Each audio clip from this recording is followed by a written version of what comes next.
ચાલો તો રામ લક્ષ્મણ અને સીતા એક પેઢીના ભાગીદાર છે.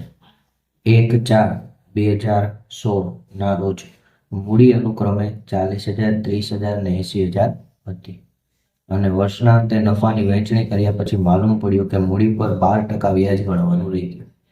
હવે તો કે ભાઈ આપણે દાખલો કયા ટાઈપનો છે, તો કે મૂડી પર વ્યાજ ગણવાનું રહી ગયું. તો હવે આપણે જોવું પડે કે મૂડી પર વ્યાજ છે એ ધંધા માટે શું છે, તો કે ભાઈ મૂડી પર વ્યાજ આપવું ધંધા માટે ખર્ચો છે. તો નફામાં શું થાય? ઘટાડો. તો એટલા માટે આપણે જોઈએ કે મૂડી પર વ્યાજ ધંધા માટે ખર્ચ છે, આથી તે નફામાંથી બાદ થાય. તો મૂડી પરનું વ્યાજ છે એ ધંધા માટે ખર્ચો છે, તો આપણે નફામાંથી શું કરવું પડે? માઇનસ કરવું પડશે. તો એટલા માટે પહેલા આપણે જોઈએ કે ભાગીદારો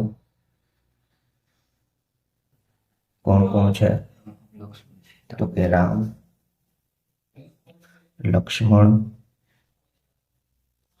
અને સીતા. પછી તો કે ભાઈ મૂડી આપેલી છે આપણને. મૂડી કેટલી છે, તો કે 40,000, લક્ષ્મણની 30,000 અને સીતાની 80,000. એના પછી તો કે આપણને કીધું કે મૂડી પર વ્યાજ 12% છે, તો મૂડી પર વ્યાજ 12%. હવે આપણે શું જોવાનું, તો કે પહેલા તો આપણે કોષ્ટક બનાવીએ. વિગત રામ, લક્ષ્મણ અને સીતા. પછી તો કે ભાઈ હવે આપણે અહીંયા લખીએ મૂડી પર વ્યાજ. તો મૂડી છે 40,000, 30,000 ને 80,000. વ્યાજ છે 12%. તો 40,000 ના 12% કરીએ એટલે 4,800 થઈ ગયું. પછી 30,000 ના 12% એટલે 3,600. પછી 80,000 ના 12% 9,600. હવે તો કે આ ત્રણેયનો અહીંયા લખવાનો કુલ ટોટલ સરવાળો, આ ત્રણેયનો સરવાળો 4,800 વત્તા 3,600 વત્તા 9,600 એટલે કુલ આવશે 18,000. તો હવે આપણે એવું કીધું કે ભાઈ મૂડી પર વ્યાજ ગણીએ તો એ ધંધા માટે ખર્ચો છે અને નફામાંથી શું થાય? બાદ. તો મૂડી પર વ્યાજ ટોટલ કેટલું થયું? 18,000. તો 18,000 થયું તો આપણે નફો પણ 18,000 શું થાય? ઘટશે. તો માઇનસ નફામાં ઘટાડો.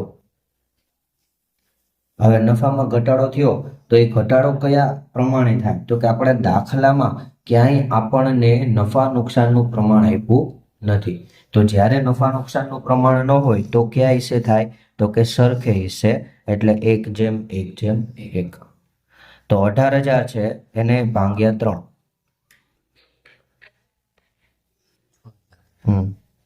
તો -6,000 -6,000 થઈ ગયું. આ ટોટલ પણ 18,000. હવે પાછું કાલે જેમ કરતા હતા એમ જ 4,800 -6,000 -1200. પછી 3,600 -6,000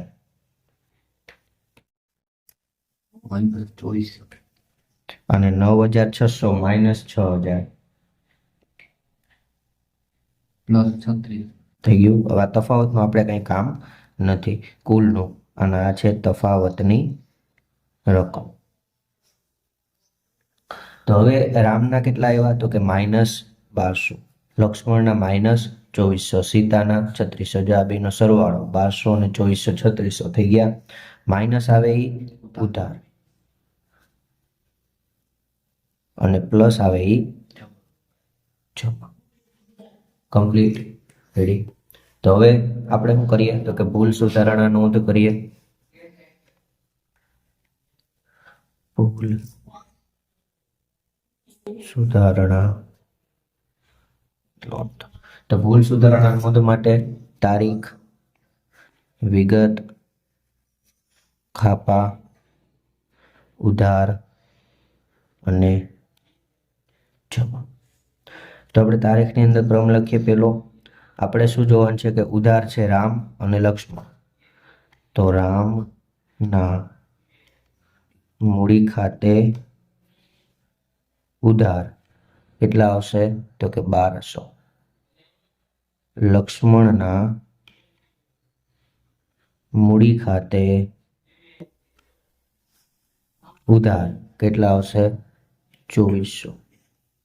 અને તે સીતાના મૂડી ખાતે જમા 3600. અને બાબત જેમાં તો કે આપણે શું ભૂલી ગયા હતા, મૂડી પર વ્યાજ ગણવાનું. તો બાબત છે